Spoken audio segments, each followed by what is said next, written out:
Two Apache attack helicopters flew low over a private estate in Tennessee. Within 48 hours, both pilots were suspended. Within 72 hours, the United States Army launched a formal investigation. Within 1 week, careers that took decades to build were hanging by a thread. And then Pete Hegseth made one announcement that changed everything. What happened next left Kid Rock stunned and left the entire country music world asking the same question. How did a patriotic salute over a swimming pool nearly destroy two military careers? And how did it all end with a single social media post from the Secretary of Defense? If you have ever served in the military, if you have family who served, or if you believe that supporting the troops should never be punished, this video is going to matter to you. Before we get into what Pete Hegseth actually said and why Kid Rock could not believe it, take a second and subscribe to this channel. What we are covering next week involves another country music controversy that Washington tried to bury. You do not want to miss it. What the Army did not realize when they launched that investigation is that Kid Rock is not just a rock star with a big property and a loud opinion. He is one of the most deeply connected figures in Nashville, a man who has stood on stages with Blake Shelton, Hank Williams Jr., and some of the biggest names in country music history. He has performed for troops in combat zones. He has hosted veterans at his home. And when the military came after his pilots, the response that followed went far beyond anything the Army brass at Fort Campbell expected. Kid Rock owns a sprawling estate outside Nashville that he calls the Southern White House. The name is not an exaggeration. The property features a full-scale replica of the White House facade and a replica of the Statue of Liberty standing near the pool. Nashville has always been home to legendary estates. Johnny Cash had his lakeside compound in Hendersonville. George Jones had his mansion on Franklin Road. Loretta Lynn had Hurricane Mills. But Kid Rock built something none of them ever attempted. He built a monument to American patriotism on Tennessee soil, just miles from the same Music Row streets where Hank Williams, Sr., Patsy Cline, and Waylon Jennings once walked. The estate sits close enough to Fort Campbell that military aircraft occasionally pass overhead on routine flights. Kid Rock has performed for troops overseas and at the base itself. He has met with military personnel, hosted veterans, and made his support for the armed forces one of the most visible parts of his public identity. According to Kid Rock himself, he has personally told pilots in the past that they are welcome to fly by the property anytime they want. In Nashville, where country music and military pride have been woven together since the days of Merle Haggard singing Okie from Muskogee and Toby Keith filling arenas with courtesy of the red, white, and blue, that kind of gesture carries real weight. Over the weekend, two Apache helicopter crews took him up on that standing invitation. They flew close to the estate while Kid Rock was outside by the pool. He recorded the moment on video and posted it online. The footage showed two attack helicopters cruising low over the property in what looked unmistakably like a military salute. Kid Rock stood near the Statue of Liberty replica and watched them pass. In his caption, he took a hard shot at California Governor Gavin Newsom, tying the patriotic imagery to his well-known political views. The video went viral within hours. Fans across the country music world shared it widely. Comments flooded in praising the pilots, the display, and Kid Rock himself. But while the internet celebrated, someone at Fort Campbell saw that same video and made a phone call. What that phone call set in motion over the next 72 hours nearly destroyed two military careers and triggered a chain of events that nobody saw coming. If you are a veteran watching this, or if someone in your family has served, type your branch and your years of service in the comments right now. I want to see who's watching this video, because this story is personal for anyone who has ever worn the uniform. Within hours of that phone call, the Army launched a formal investigation into the flyover. Major Montrell Russell, a spokesman for the Army, officially confirmed that both helicopter crews had been suspended from flight duties pending a full review. The military stated that they were examining whether the pilots had violated federal flying regulations and aviation safety protocols. According to the Army, the flight was unauthorized. The pilots had deviated from approved operations. And this was being treated as a serious disciplinary matter that could result in severe consequences, including formal reprimand, loss of flight status, and potentially the end of military careers. The pilots were grounded immediately. They were not flying. They were not training. They were sitting in administrative limbo while their entire professional futures were reviewed by people who had never met them. For military aviators who had dedicated years to service, the suspension was not an inconvenience. It was a potential career death sentence. Flight status is everything for a helicopter pilot. Losing it, even temporarily, creates a stain on a service record that follows a soldier for the rest of their career. The Army made clear they intended to hold the personnel fully accountable if any wrongdoing was confirmed. The message from Fort Campbell was unmistakable.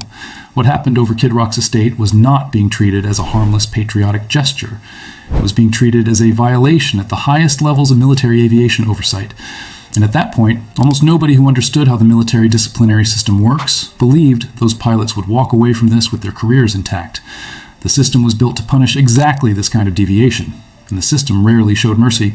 Kid Rock did not stay quiet while the investigation moved forward. He spoke with local news in Nashville and pushed back hard against the idea that the pilots had done anything wrong. He pointed out that helicopters from Fort Campbell fly near his property on a regular basis.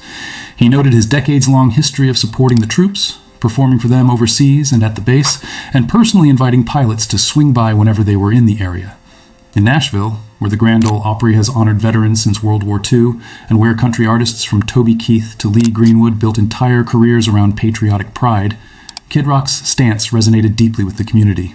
This was not just a celebrity defending himself against bad press. This was a man embedded in a culture that has always believed supporting the troops is non-negotiable. But no matter what Kid Rock said publicly, the investigation continued. The pilots remained grounded. Their families were in turmoil, and the situation was about to escalate to a level that nobody expected. Reporters brought the story directly to President Donald Trump during a press interaction. When asked about the incident, Trump responded with characteristic bluntness. He acknowledged that the crews probably should not have been playing games during official flight operations. But then he made his position absolutely clear. He said the pilots like Kid Rock. And he said he likes Kid Rock too. The statement was not a formal order. It was not an executive directive. But it signaled something the Army could not ignore. The President of the United States was aware of the situation, and he was not on the side of the investigators. For the first time since the flyover video went viral, the momentum appeared to be shifting away from the Army and toward the pilots. But shifting momentum and actually ending an active military investigation are two very different things. The pilots were still grounded. The review was still ongoing. The chain of command at Fort Campbell had not received any formal instruction to stand down, and the families of those pilots were living through what one spouse later described as the worst week of their lives. Hit the like button right now if you think those pilots should never have been investigated in the first place. I want to see how many people watching this agree that a patriotic flyover should not end a military career. Then Pete Hegseth stepped in. And what he did next is the reason this story made national headlines, went viral across every platform, and left Kid Rock visibly stunned in a way that no one who knows him had seen before. The Secretary of Defense had been watching the situation unfold from Washington. He had seen the original video. He had seen the Army's response. He had seen the President's comments, and he had apparently seen enough. Without warning, without going through traditional military channels, without consulting the Army's chain of command, and without issuing a formal written directive through the Pentagon, Hegseth went directly to social media and made an announcement that no one at Fort Campbell, no one at the Pentagon, and no one in Kid Rock's circle saw coming. He shared Kid Rock's original flyover video on his official account. Beneath it, he wrote a message that shut down the entire investigation in a single breath. He thanked Kid Rock directly. He stated that the Army pilots had their suspension lifted. He confirmed there would be no punishment. He confirmed there would be no investigation. And he closed with two words that made his position unmistakable and sent a message that echoed far beyond the walls of Fort Campbell. Carry on, patriots. The Secretary of Defense of the United States had just publicly overruled the United States Army. On social media, in real time, the investigation was over, the suspensions were canceled. The pilots who had been grounded and facing potential career-ending consequences were cleared to fly again with immediate effect. Everything the Army had set in motion over the previous week, every report, every review, every conversation about disciplinary action, was erased with one post, one statement, one decision from the highest civilian authority in the Department of Defense.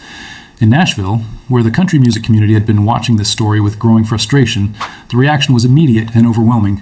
Artists, veterans, and fans across the genre shared the news with a sense of relief and vindication that spread faster than the original flyover video. Kid Rock reacted with visible disbelief. The man who had spent days defending the pilots, pushing back against the investigation and preparing himself for what he expected to be a long and difficult fight, had just watched the entire situation resolve in a matter of seconds. He had been ready for legal arguments, media battles, and the slow grinding machinery of military bureaucracy. Instead, Pete Hegseth simply ended it, with one post, with 9 words. For Kid Rock, it was not just a personal victory. It was a validation of everything he had been saying from the beginning. The flyover was not a scandal. It was not a violation. It was 2 pilots showing respect to a man who had shown respect to them for years. And now the government had officially, publicly, and permanently agreed. The response across the country was enormous. Supporters flooded every platform, praising Hegseth, praising Trump, and praising the pilots. Veterans posted videos of themselves saluting. Country music fans shared the story alongside clips of Toby Keith performing for troops overseas and Lee Greenwood singing God Bless the USA. Critics questioned whether the Secretary of Defense should be using social media to override active military investigations without going through proper channels. Legal analysts debated the precedent being set. Military commentators discussed the implications for the chain of command and whether future investigations could be similarly overridden by a single social media post. But none of the criticism, none of the debate, and none of the legal analysis changed the outcome. The pilots were free, the investigation was dead, and the video that started everything was now pinned permanently to the Secretary of Defense's official account as a statement of patriotic defiance. For the families of the pilots, the announcement meant the end of a nightmare that had consumed every hour of every day for more than a week. Their careers were intact, their service records were clean, and the public humiliation of being suspended over a viral celebrity video had been replaced with public recognition from the highest levels of the United States government. They had gone from facing potential discharge to being called patriots by the Secretary of Defense in less than 7 days. In a military culture where recognition from civilian leadership carries enormous weight, those two words, carry on, were more than a clearance.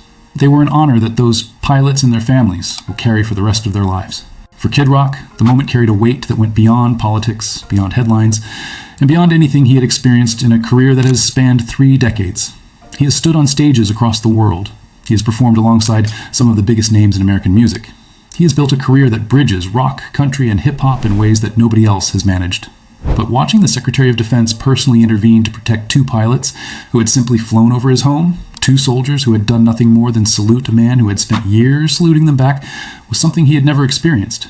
Nashville has seen its share of powerful moments. Johnny Cash playing for prisoners at Folsom, Garth Brooks filling stadiums with 100,000 voices singing along, George Strait walking away from touring on his own terms in front of the largest single concert audience in American history.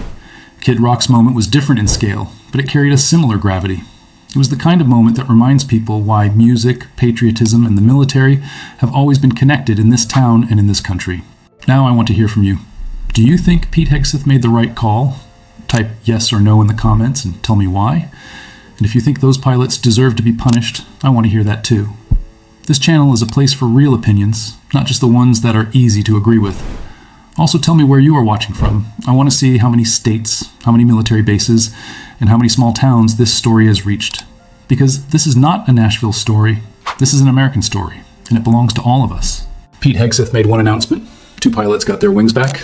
Kid Rock stood in his yard next to a replica of the Statue of Liberty and watched the country he loves prove that sometimes doing the right thing does not require a committee, a review board, or a 100-page report. Sometimes it just takes one voice with enough authority to say what everyone was already thinking. Carry on, patriots. Share this video with every veteran you know. Share it with every person who has ever supported the troops and meant it. And subscribe to this channel right now, because what we are covering next week involves another moment when the military, the government, and the music industry collided in a way that nobody expected. I will see you there.